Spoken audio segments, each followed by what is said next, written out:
Alors bon, vous l'avez vu avant tout le monde? Non, pas tellement.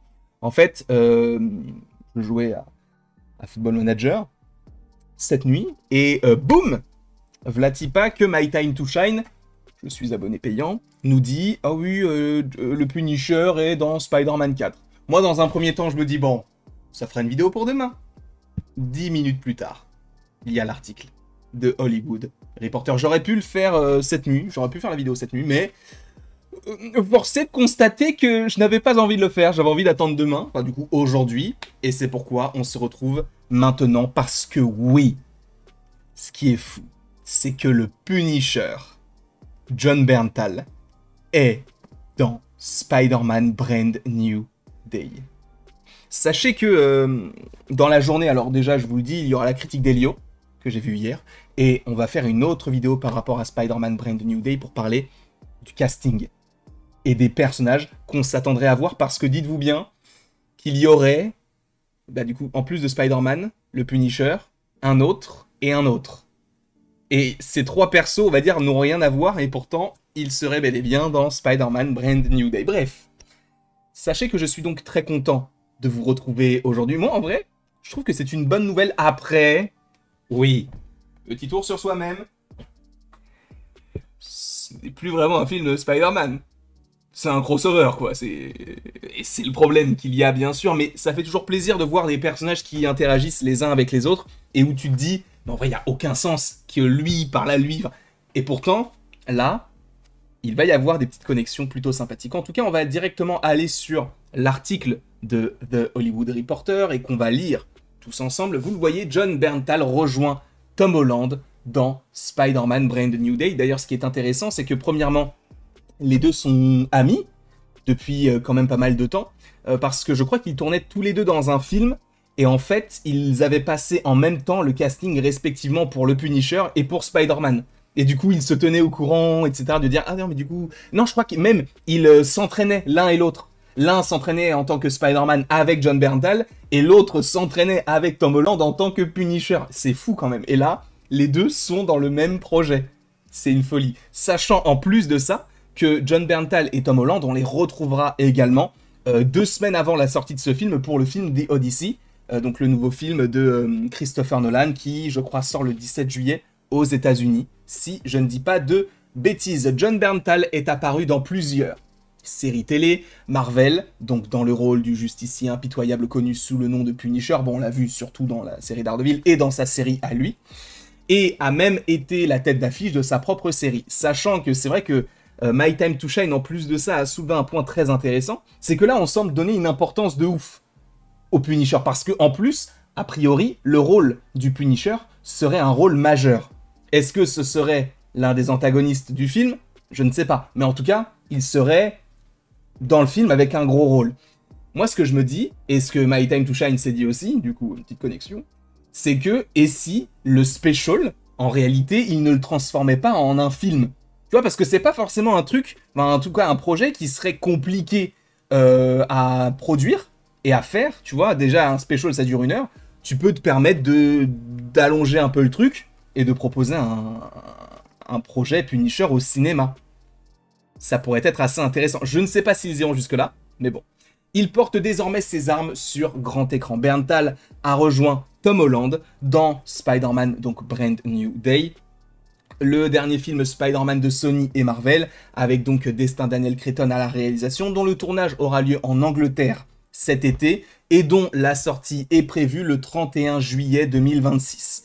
Une grande partie du film reste entourée de mystères. Les sites de rumeurs ont répertorié plus d'une douzaine de méchants potentiels. Je vous rappelle Knull, Venom, il y avait le Vautour, on parlait de, là, du coup, de Viper, on parlait du retour du Scorpion, qui a priori serait bel et bien de retour. Enfin, ça va être un film où il y aura tellement de projets dedans. Et du coup, à tel point qu'on parlait du coup des symbiotes qui pourraient apparaître dans le film, ainsi que plusieurs versions différentes de Hulk. Parce que oui, a priori, Mark Ruffalo est aussi dans le film. On y viendra du coup dans la vidéo qui parlera du casting de manière générale. La seule chose certaine à ce stade est que Zendaya et Jacob Batalon reprennent leur rôle respectif de MJ et de Ned, même si l'importance de ces rôles reste floue. Logiquement, selon ce qu'on sait, ou en tout cas ce qu'on saurait, c'est que ils auraient un rôle minime par rapport... En fait, on compare le rôle de Zendaya dans ce film-là comme celui qu'elle avait dans Homecoming. Donc, tu vois, un peu restreint. Ensuite, du coup, Sadie Sink, la star de Stranger Things, est la grande nouvelle pour l'instant, donc c'est officiel là pour le coup.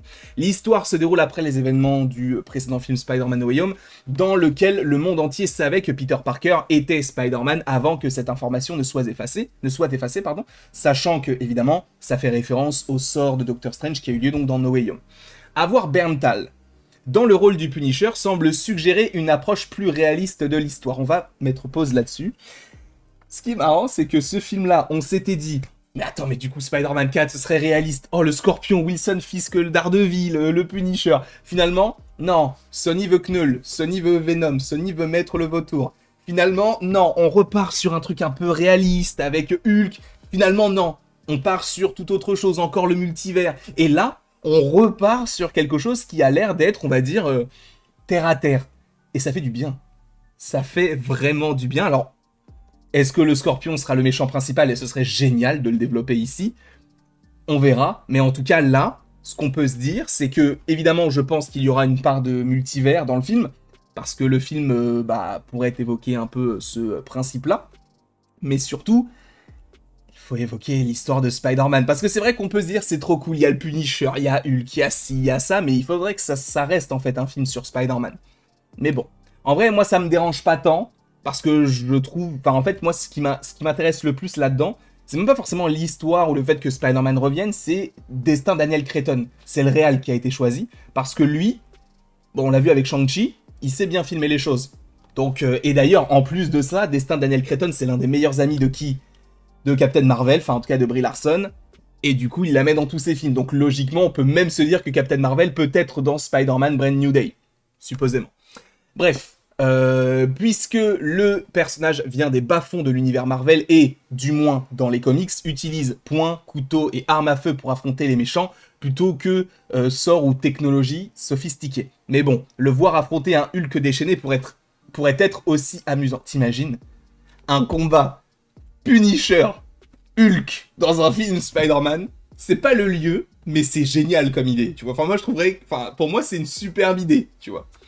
Ensuite, Bernthal a fait ses débuts dans le rôle de Frank Castle dans la saison 2 de Daredevil. On l'a revu ensuite dans la saison 1 et la saison 2 du Punisher, évidemment. Et là, récemment, on l'a vu dans Daredevil Born Again. On sait aussi que le personnage sera de retour dans un special et dans la saison 2 de Daredevil Born Again. Et donc moi j'aimerais bien qu'il fasse un projet solo sur lui, mais plus conséquent qu'un simple special. Marvel mise sur le Punisher et Bernthal dans les mois et les années à venir. Le personnage devrait revenir pour la saison 2 de Daredevil Born Again. Et en gros, il va y avoir un long métrage indépendant consacré au Punisher sur Disney+. Quand il parle de long métrage indépendant, c'est un special. Bernthal coécrit ce dernier. Curieusement, l'un de ses points forts pour son retour de Daredevil était de conserver l'esprit violent et interdit au moins de 18 ans du personnage. Il sera intéressant de voir comment cela se traduira dans le ton plus enfantin des films Spider-Man. Bernthal et Holland partagent une histoire passionnante avec Marvel, ce que je vous disais tout à l'heure. Le duo travaillait sur le long métrage Pilgrimage en 2017, alors qu'ils se préparaient à auditionner pour leur rôle chez Marvel. Les acteurs s'entraidaient pour leurs enregistrements d'audition. Ça, c'est une folie quand même. C'est une folie. Sachant qu'après, on parle des projets de chacun. Mais moi, ce qui m'intéresse, c'est que oui, le Punisher sera bel et bien dans Spider-Man Brand New Day. Je ne sais pas ce que vous en pensez. Donnez-moi votre avis dans les commentaires. Évidemment, abonnez-vous si vous n'êtes pas, aimez, partagez, vous faites ce que vous voulez. Et il ne me reste plus qu'à vous dire à la prochaine pour la prochaine. On se retrouve pour plusieurs vidéos qui arriveront d'ici quelques temps, mais voilà, la bise. Et encore une fois, merci beaucoup à vous d'avoir été présent devant cette vidéo. On se retrouve encore une fois tout à l'heure pour de nouvelles aventures. Et j'espère que tout cela, évidemment, vous plaira.